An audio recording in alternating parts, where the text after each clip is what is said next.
Anda masih menyaksikan NTV Prime, masih di segmen dialog. Di sini masih bergabung dua narasumber melalui sambungan Zoom. Ada Pak Arya Sinulinga, Ekskom PSSI, dan juga analis sepak bola Bung Kesit. Pak Arya, kita lanjutkan lagi. Pak, tadi terkait dengan FIFA Match Day, sudah sempat kami carikan statistik datanya, Pak. Untuk Kuwait itu peringkat 134 dan Lebanon 99. Apakah pertandingan melawan Kuwait nanti akan berpengaruh terhadap bagaimana mengasah kemampuan pemain kita, Pak. Jangan sampai nanti seperti pertandingan melawan Brunei kemarin, Pak. Bisa double hat-trick 6-0 dihajar habis. Tapi ketika bertemu dengan tim yang kuat, kemudian jadi melempem, Pak. Beda lah kalau senior ya. Bedanya apa, Senior Pak? berbeda lah kalau ya beda lah kalau dia ini kan masih berbeda lah. Jangan kira bahwa levelnya mereka walaupun 130 sekian itu gampang dikalahkan seperti yang di Brunei itu yang nggak gitu-gitu amat juga lah. Kan tapi di permainannya sama gitu dengan Timur Tengah.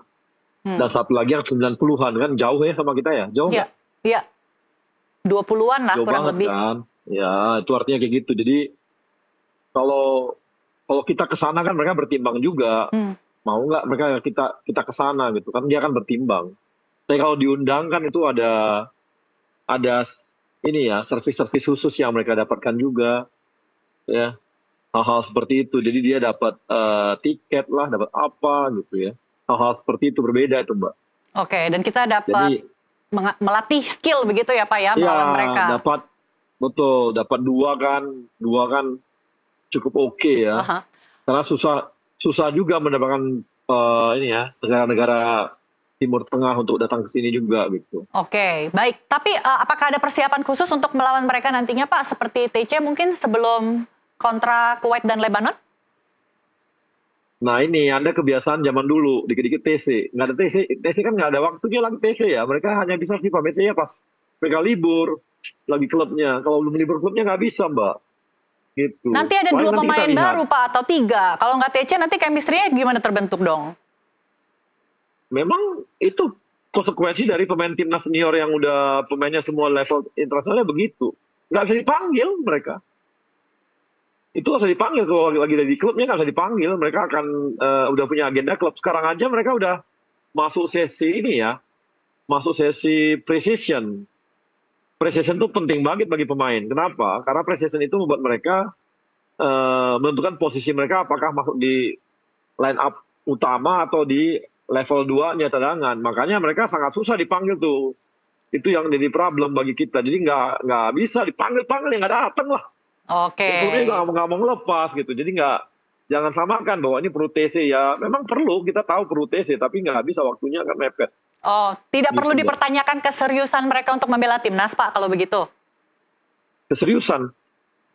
Untuk mencoba meluangkan Nah ini waktu ada untuk bergabung dengan timnas, membangun chemistry begitu, Pak, supaya nanti lebih all out, lebih maksimal lagi penampilannya. sama siapa dia bangun chemistry? Yang lain juga nggak bisa datang. Ya, yang lain nggak bisa datang, dia datang 2 orang ke sini gitu. Terus dia sama siapa bangun chemistry?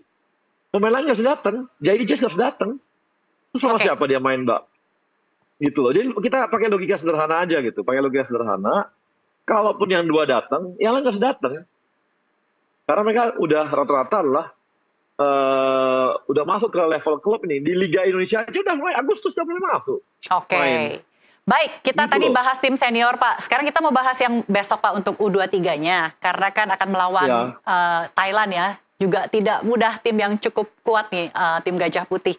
Kalau berkaca dari 3 pertandingan sebelumnya, bagaimana analisa Pak Arya dan ekspektasinya apa, Pak? Ya ini kan tahu kita bahwa ternyata striker kita kurang ya. Kelihatan kemarin lawan Filipina, lawan Malaysia, striker kita kurang. Baru di tengah juga pengaruh ya, ketika Arkan Kakak itu, Arkan Fikri nggak masuk, itu terasa ketimpangannya gitu. Jadi ini juga satu konsekuensi bagi kita. Walaupun sebenarnya ini kan pemain-pemain yang termasuk muda ya. Iya. Tapi kita nggak mungkin ngambil pemain nggak mungkin mengambil pemain dari dari yang senior, karena lucu juga senior turun ke bawah lagi, nggak mungkin gitu. Itu malah nggak ada kemajuan bagi mereka. Jadi Tapi aturannya konsekuensi memungkinkan kita, kan Pak? memungkinkan, sangat memungkinkan. Tapi nggak mungkin mereka secara itu ya dia juga akan turun lah kualitasnya Tidak main berprogres di ya? Hmm. ini nggak berprogres di bawah kan. Jadi ya harus main di atas memang dia. Jadi tetap di sana ya apa yang ada yang kita miliki itu yang kita tampilkan ya. Dan saya sih ya surprise ya sama Coach Gerald ini. Kenapa? Sebenarnya kita punya pemain naturalisasi kan, dua sebenarnya yang masih bisa memungkinkan untuk dipanggil. Dion sama satu lagi siapa ya lupa saya itu masih bisa. Tapi itu pun nggak dilakukan. Memang dia betul-betul mengandalkan pemain dari yang ada di liga gitu. Ini benar-benar yang dia tampilkan. Jadi mudah-mudahan sih kita bisa dia dapat strategi khusus ya. Strategi khusus ya besoknya sehingga bertanding lawan Thailand bisa lebih atraktif lah di bagian depannya gitu. Tapi target PSSI masih sama kan Pak, juara AFF? Ya kalau AFF kita selalu targetnya juara lah. Karena 2 tahun sebelumnya hanya runner up ya Pak ya, jadi tahun ini harus juara. Ya kita kan setiap tahun kita pengennya berprogres gitu ya. Ada kemajuan lah ya. Sebelumnya berapa, sekarang berapa gitu. Gitu.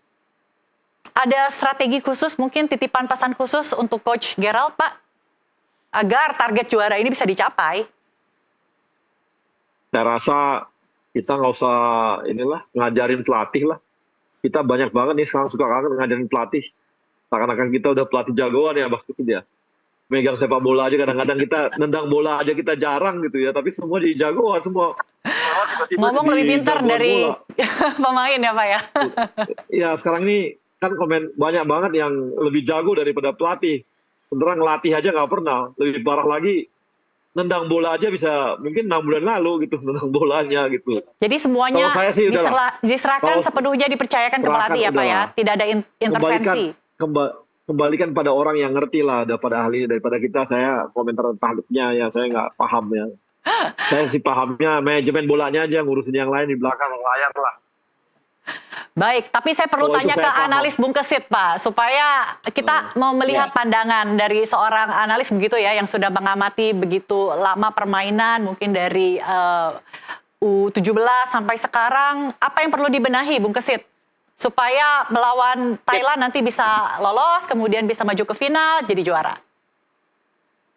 Ya, problem kita sebenarnya sama ya, tim U23 Indonesia dengan tim senior ini beda-beda tipis lah. Problemnya itu memang di barisan depan, di lini tengah, di lini depan ya.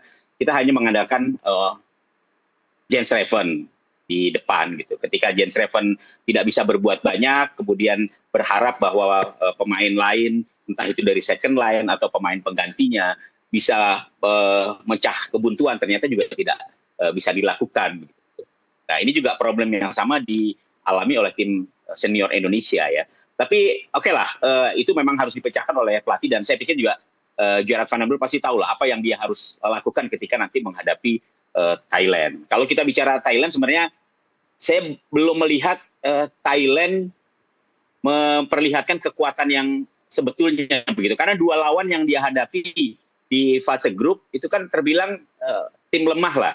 Timor Leste dia hajar 4-0. Kemudian kemarin menghadapi Myanmar, mereka juga tidak bisa menciptakan gol, kan begitu. Mereka tampil dengan hasil 0-0 di pertandingan terakhir. Artinya menghadapi Indonesia bagi Thailand, menurut saya itulah pertandingan yang sesungguhnya. Termasuk juga buat Indonesia ya. Indonesia menghadapi Brunei di atas kertas kita tahu kita bakal bisa memenangkan pertandingan itu dan terbukti 8-0. Tapi ketika menghadapi Filipina yang notabene sebenarnya juga negara yang tidak punya tradisi kuat di sepak bola, tapi karena ada peningkatan yang cukup signifikan yang diperlihatkan oleh Filipina, ternyata Filipina juga mampu membuat repot Indonesia ya. Kemudian Malaysia sejajar lah dengan kita. Baik. Jadi saya kira menghadapi Thailand tetap peluang Indonesia untuk bisa memenangkan pertandingan sama besar lah dengan Thailand, karena inilah pertandingan yang sesungguhnya buat Thailand dan juga buat Indonesia gitu. Baik. Ya, jadi saya pikir tetap peluang itu ada, walaupun memang harus ada yang diperbaiki dari pola permainan tim nasional atau tim U23 Indonesia. Oke, terakhir Bu Kesit, Garuda Muda nanti melawan Thailand yang tadi Anda sebut ya bukan lawan yang menjadi ancaman besar ya bagi Indonesia. Iya. Prediksi? Iya, yang pasti pertandingan akan sangat seru ya. Buat Indonesia menurut saya juga tidak mudah untuk bisa memenangkan pertandingan ini. Termasuk juga Thailand. Saya pikir juga dia tetap berhitung ya dengan Indonesia, apalagi Indonesia tampil di kandang sendiri. Bisa saja Thailand berpikiran bahwa dua pertandingan terakhir yang Indonesia belum sepenuhnya memperlihatkan kekuatan asli Indonesia. Bisa saja seperti itu. Sama juga ketika Indonesia memandang Thailand di dua pertandingan yang sudah mereka lakoni di fase grup. Jadi 50-50 lah menurut saya. Gitu. Oh, masih 50-50. Indonesia tetap harus kerja keras untuk bisa menaklukkan Thailand. 50-50 tapi ada tone positif Pak Arya terakhir Pak. Jadi kira-kira nanti di final akan ketemu Vietnam lagi dong Pak? Ya ketemu Vietnam. Moga-moga aman. Amin. Tapi kali ini kita juara ya Pak ya. Mudah-mudahan timnas Garuda dan juga Garuda Muda ini bisa menorehkan sejarah baru di panggung dunia. Terima kasih Bung Kesit dan juga Pak Arya Sinulinga Exkom PSSI telah berbincang bersama kami di NTV Prime. Pemirsa jangan beranjak dulu, NTV Prime masih akan kembali, tetaplah di tempat Anda.